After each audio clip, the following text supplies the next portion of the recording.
Welcome, Great Debate League. We are here again with Diallo Kenyatta, the opponent for Dr. Bruce Strobel in our debate this week on this Thursday at 9 p.m. The premise is Ice Cube's contract with Black America is not viable. Mr. Kenyatta will be arguing in the affirmative. So first off, I want to go over the rules, and then I'm going to ask you a couple of quick questions. All right. First off, one of the first rules that we automatically go by is no personal attacks of any kind. Okay, no personal attacks of any kind. No profanity. No cussing. No interruptions. Right. This is a ranked debate. So the some of the format's going to change. For example, your opening statement is 4 minutes instead of 3. So that's major. You also, the structure would be opening statement. Then you both of you guys have an opening statement. Then it's a lightning round where both of you two engage in a cross examination. And then after the lightning round, we'll have a question to answer, then closing statements. All right. Right. Okay. Do you have any questions about the rules? No, they are reasonable. Okay. I don't anticipate having any issues sticking with them. Okay. All right. Well, can you tell us why you were arguing this in the affirmative? Because it's kind of weird. I'm arguing the affirmative of a negative, but yeah, because I've reviewed the Ice Cube's personal history.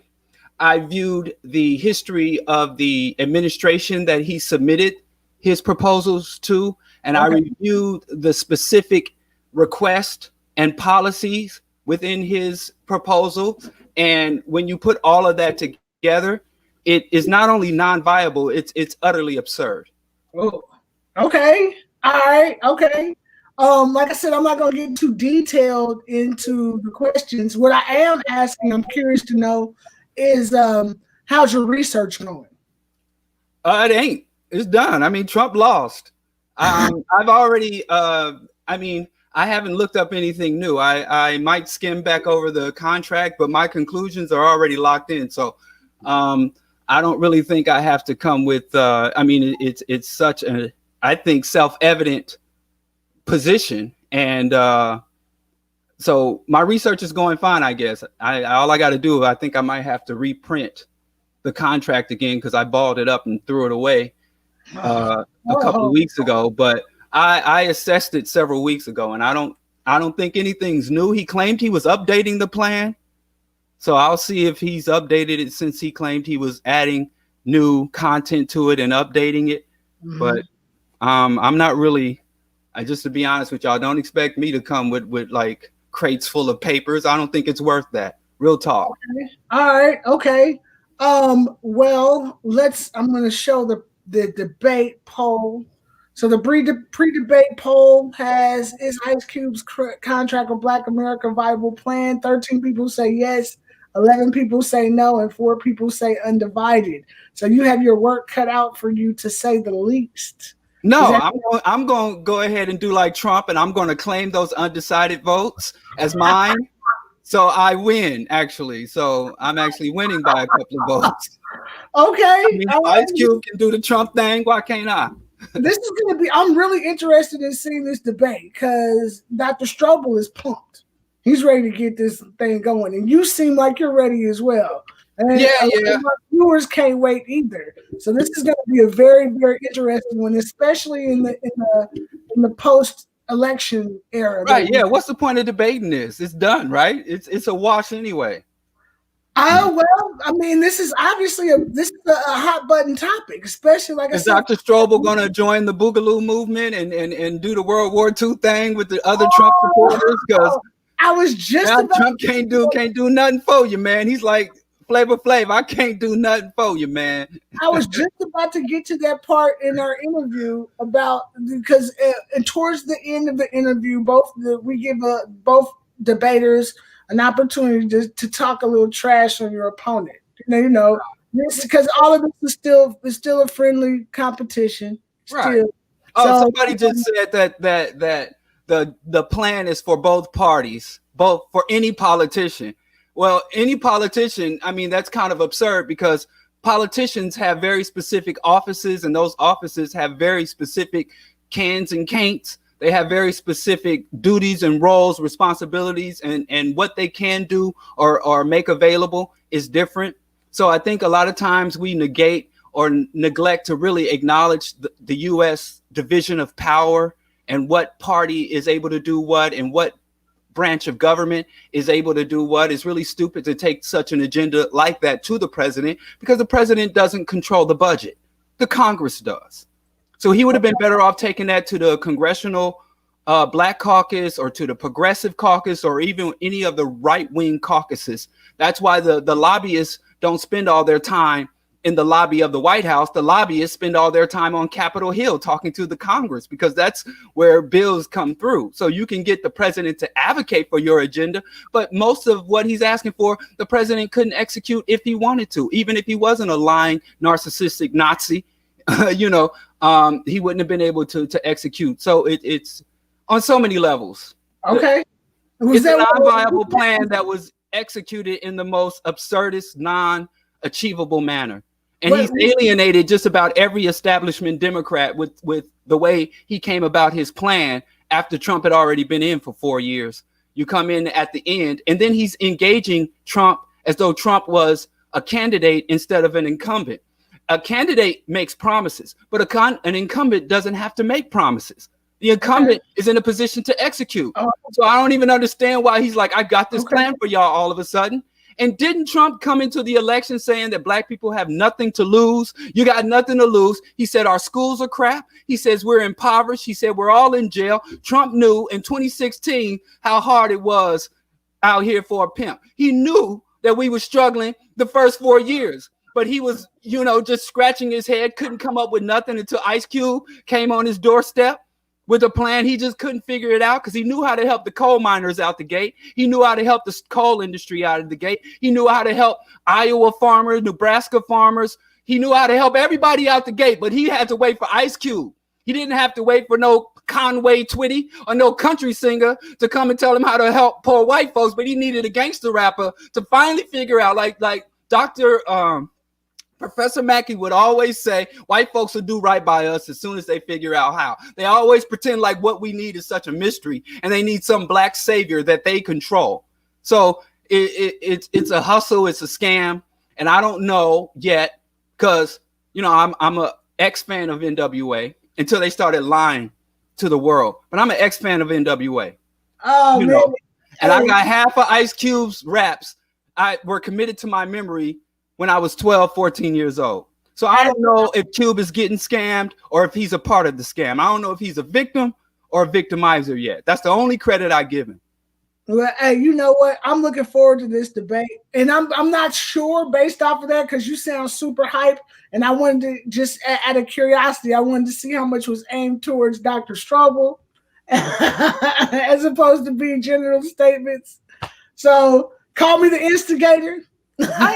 I ain't got no beef with the good doctor. Look, I think he's trying to set me up too. I was told that great debaters, when your first time coming on, you're supposed to get an attenuated debate. But he's like, oh, Diallo, he's such a articulate brother. He can do the whole thing coming out the gate. First time on the scene, he could do a formal debate. So I don't know. He tried to, he gassed me up to do the other thing, even though it's my first time on. I got special, went straight to the big leagues. I didn't get no time into college, didn't get no time in the B string. I came straight out of into the pros. So I'll just say this, just for clarification, just to clarify, we all of our debates are a structured debate. The difference between a ranked debate and a non-ranked debate is usually debate structure, especially in regards to things like opening statements and lightning rounds. Okay. So that's the difference. He really provided you a little bit more time to make your case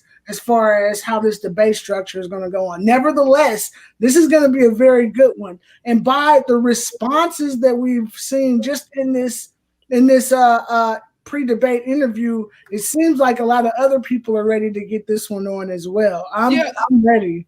Yeah, I mean, it's frustrating. I'm glad. I appreciate the opportunity because, you know, it took us almost 20 years to finally tell the Black community that prosperity gospel was a scam. And the Black community has not just dumped our time and resources, but all of our faith and hope in prosperity gospel. And it's been going on for decades. And I think prosperity gospel was finally deemed illegitimate when Tyler Perry took that $1 million to TD Jakes, and Black folks finally was like, wait, this is not for the masses. This is elite people playing the masses. And we went straight. Soon as we got over and stopped doing this prosperity gospel foolishness, we jumped right into this prosperity politics foolishness. We go from one stupid, non-viable, I don't know if I can say stupid here. I won't say it in 2 days from now. One stupid, non-viable agenda to another stupid that has the basic same thing, except God sending down blessings. Now Trump gonna send down blessings. The ADOS, Foundational Black America, and now Ice Cube, they all hustling with prosperity politics, thinking that the white man's fiat that he printed, he shows us printing and shredding his money. And with the white man's fiat, it's going to answer all our problems. And it's really disgusting that they push this on us, and it's disheartening that so many of our people believe that is the way, the truth, and the light. It's really sad at this point in 20 cotton picking 20. Well, I just want to say this just to clarify for the rules. You can call the plan stupid. You can call his argument, but you can't direct that towards him. I would never call him stupid. He might, like I said, I give Ice Cube because he can rap. That's the only reason. If Ice Cube couldn't rap, I'd be done with him. But because Ice Cube can rap, and because he made the first Friday and then sold out all the people who made him all that money, sold out Chris Rock, sold out the dude who played the crackhead, and everybody who wouldn't get played, paying people $5,000 on a movie you made over $100 million on. And then Ice Cube's even then ganked people. And then he go from being with NWA to creating the Lynch Mob records. And then you go fake conscious. Ice Cube has demonstrated that he's an opportunist. And I haven't seen him depart from that. So, I mean, just his track record, just his own track record is mad questionable. The man he sat down, and then okay, hold on. Tell me something. We gotta save some for Thursday. I got more because I ain't even got the plan in front of me. I don't have the plan in front of me, so I could just, go. But let me ask a question. Steve Harvey met with Trump. We called him a coon. Kanye sat there and did a lap dance for Trump and was trying to become Trump's fashion advisor and trying to get Trump to fly on a plane that didn't exist, made by Steve Jobs, an I-plane. And we called him a coon.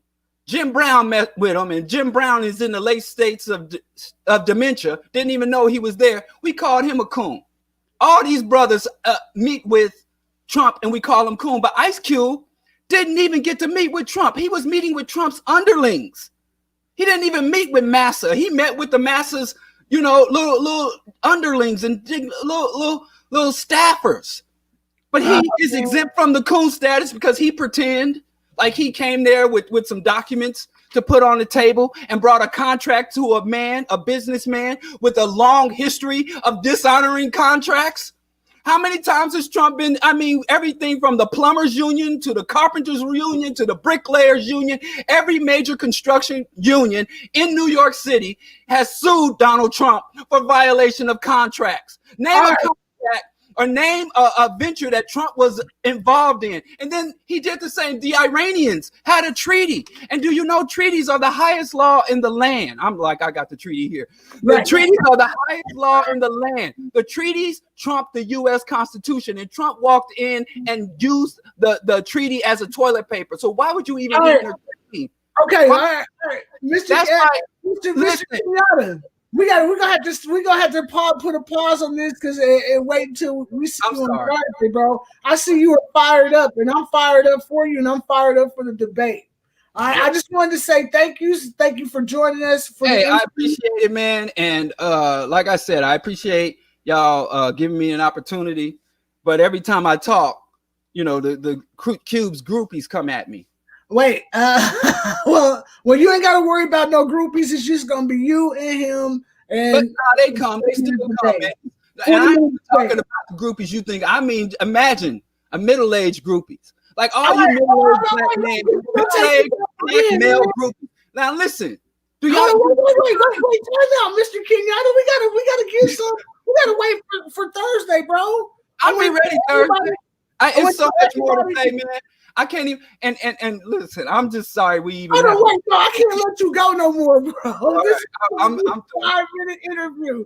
I want to tell everybody to donate to our Cash App, the Great Debate League, and make sure that you tune in for this debate. This is going to be a live one with Kenyatta versus Strobel. Is the contract with Black America viable? This Thursday at 9 p.m. Eastern Time, 8 p.m. Central, 6 p.m. West Coast time. Yes. So make sure that you guys tune in. This is going to be live. I want to say thank you to Diallo for joining us. Thank you. We will see you guys on Thursday.